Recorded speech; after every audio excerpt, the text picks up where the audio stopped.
주님께서 여러분과 함께 또한 사제의 영과 함께 루카가 전한 거룩한 복음입니다. 주님 영광 받으소서.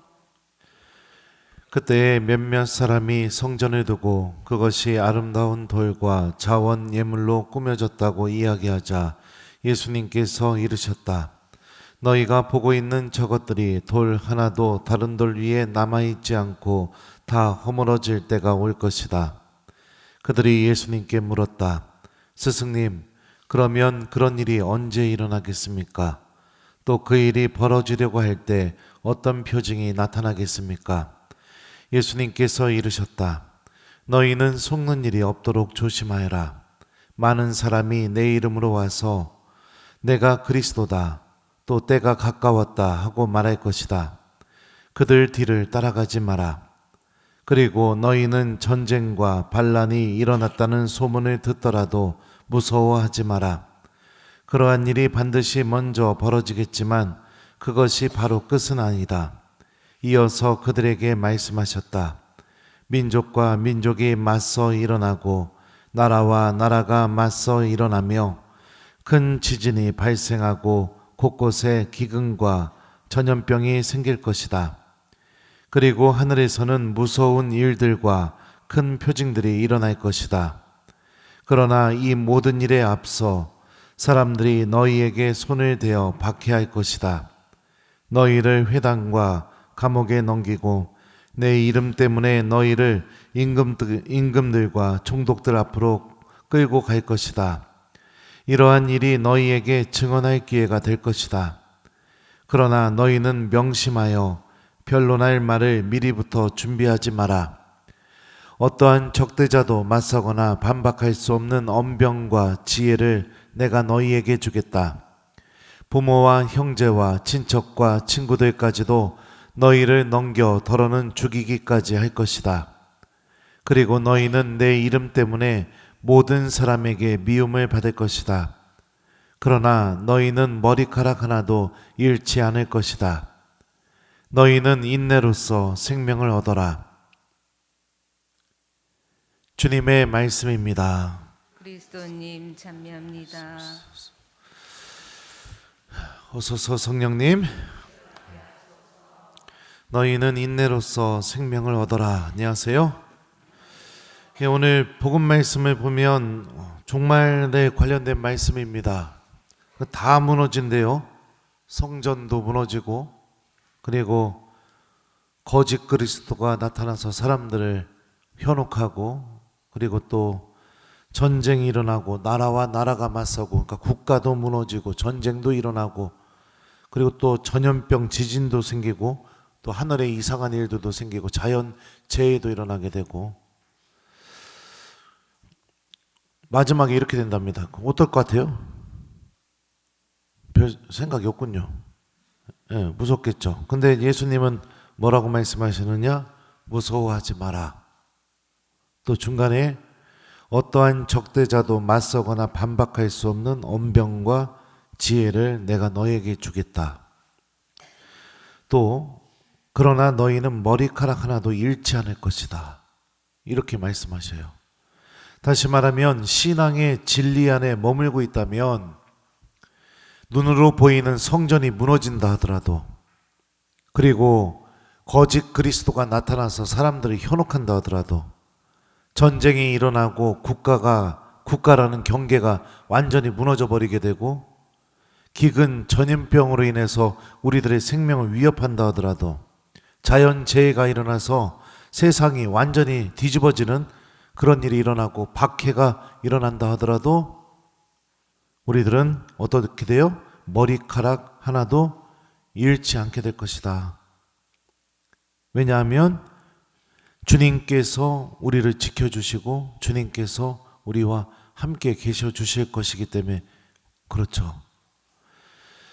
그러니 우리가 정말로 간직하고 또 지켜야 될 것이 무엇이냐? 바로 이 신앙의 진리입니다. 우리에게 필요한 것은 한 가지입니다. 주님께서 오늘 말씀하셔요. 너희는 인내로써 생명을 얻어라.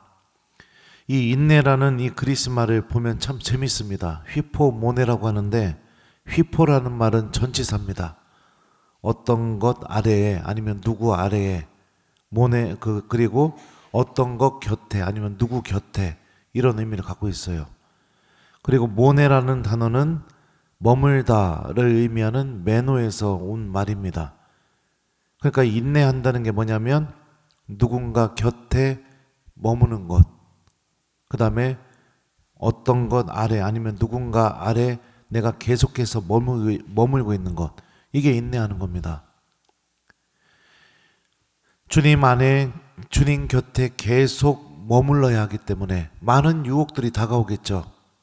세상적인 질서를 따라가는 게 유익하고 돈을 벌고 부유해지는 게 유익하고 그 과정에서 믿음을 버리고 기도를 놔버리고 하느님을 중요하게 여기지 않고 복음의 가치를 무시해버리고 적당히 죄와 타협하고 주님께 용서받지 않고 그냥 내 마음대로 내가 중요하다고 생각하는 것만 붙잡고 살아가고 싶어하는 그런 유혹들이 언제나 우리들 가운데 있습니다. 하지만 그럼에도 불구하고 예수님 곁에 계속해서 머물려고 하는 거, 예수님의 보호 아래 계속해서 머물려고 하는 거, 이게 있는 겁니다. 그렇게 될 때 우리는 신앙의 진리 안에 머물게 되고 그리고 또 주님께서 마련하신 구원과 영원한 생명을 차지할 수 있게 됩니다. 에페소서의 말씀을 들어보죠.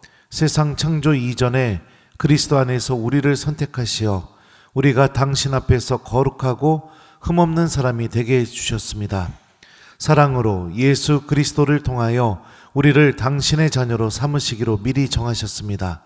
이는 하느님의 그 좋으신 뜻에 따라 이루어진 것입니다.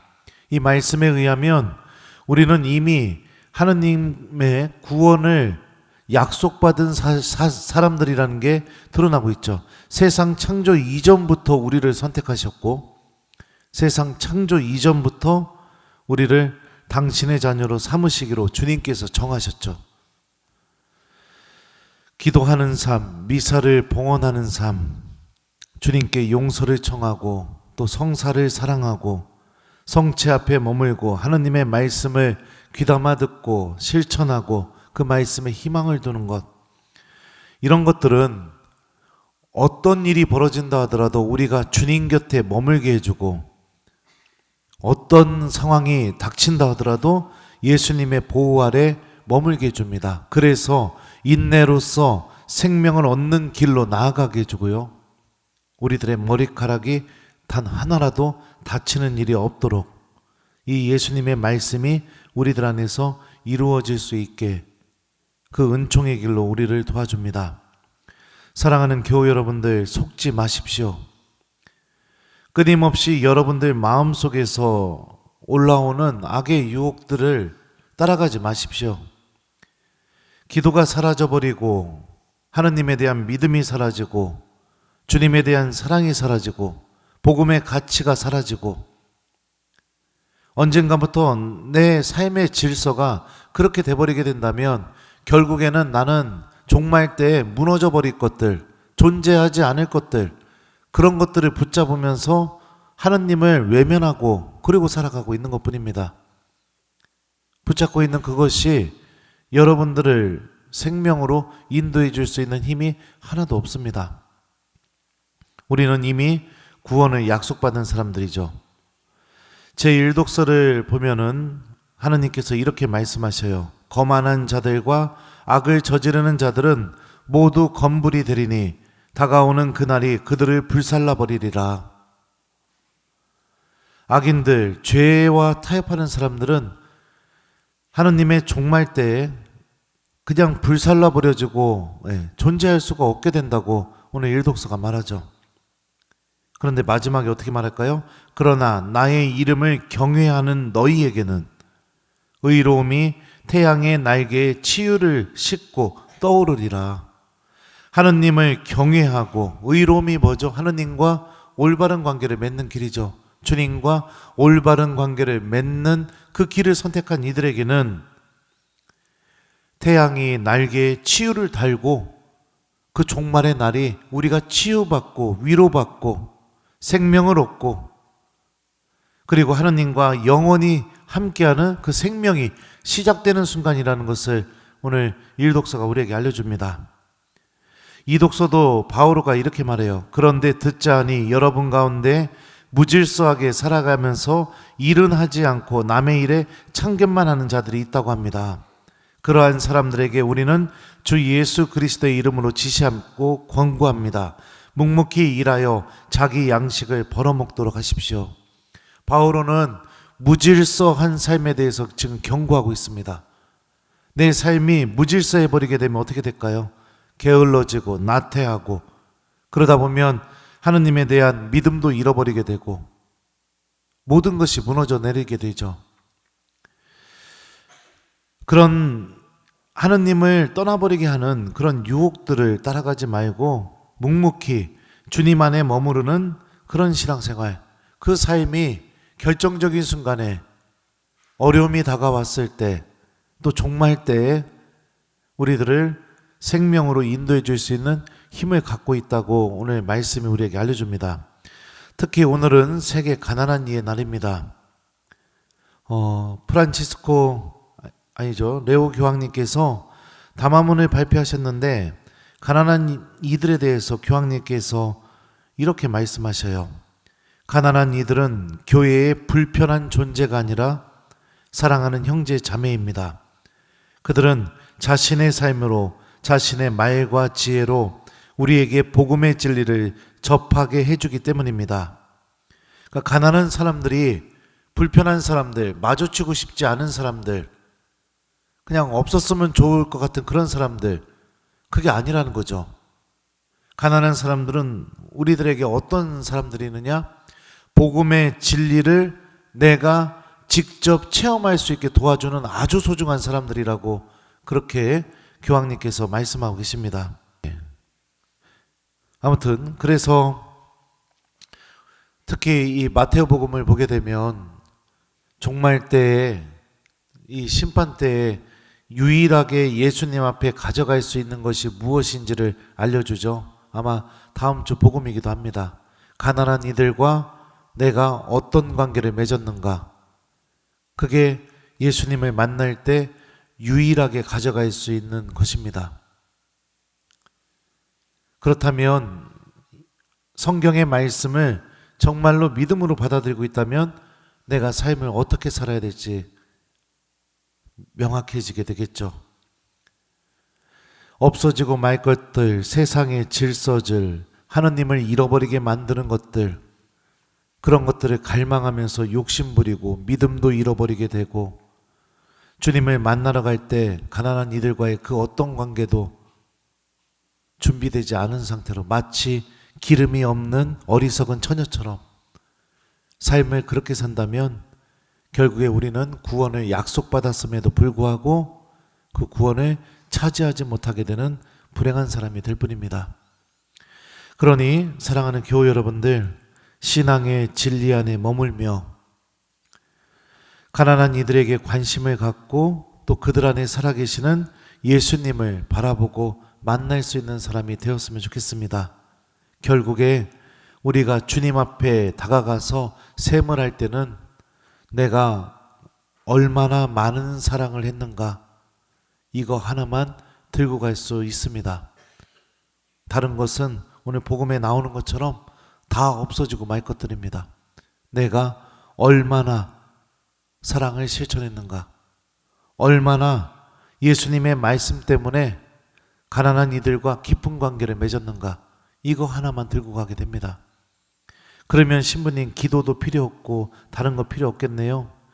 기도가 사라지거나 주님의 말씀을 듣는 것을 그 삶이 사라지거나 미사 드리는 삶이 사라지거나 이러면 어떻게 될까요? 절대 가난한 이들에게 관심 갖지 않게 됩니다. 그래서 기도해야 되는 거고요. 그래서 미사 드려야 되는 것이고, 그래서 주님의 말씀을 들어야 되는 것이죠. 종말은 분명히 다가올 것입니다. 그리고 우리들도 예수님 앞에서 셈을 하게 될 겁니다. 그때 주머니에서 꺼낼 게 아무것도 없이 그냥 그분을 만나는 것 자체가 두려워서 벌벌 떠면서 하느님께로 걸어가는 불행한 신앙인이 아니라 주님을 만나는 그 순간이 기쁨으로 가득 차서 주님께서 나를 바라보시면서 구원의 문으로 인도해 주실 수 있는 그런 신앙인이 될 수 있도록 이번 한 주 우리 복음을 잘 실천해 봤으면 좋겠습니다. 숙제는 여러분들 주변에 가난한 이들 외면하지 말고 내가 그들에게 도움의 손길을 내미는 한 주를 보내기, 요거를 숙제로 드리고요. 덤으로 또 예수님 곁에 굳건하게 머무는 거, 이게 우리를 이 세상 그 어떤 위협에서도 지켜줄 수 있는 은총을 갖고 있다고 오늘 말씀이 얘기하죠. 그래서 기도, 미사, 고해 성사, 하나님 말씀, 성체조배, 뭐가 됐든지 간에 이번 한 주는 하루에 한 번 이상 내가 예수님 곁에 머무는 시간을 꼭 마련해 보기, 이 두 가지를 숙제로 드려요. 너희는 인내로써 생명을 얻어라. 아멘.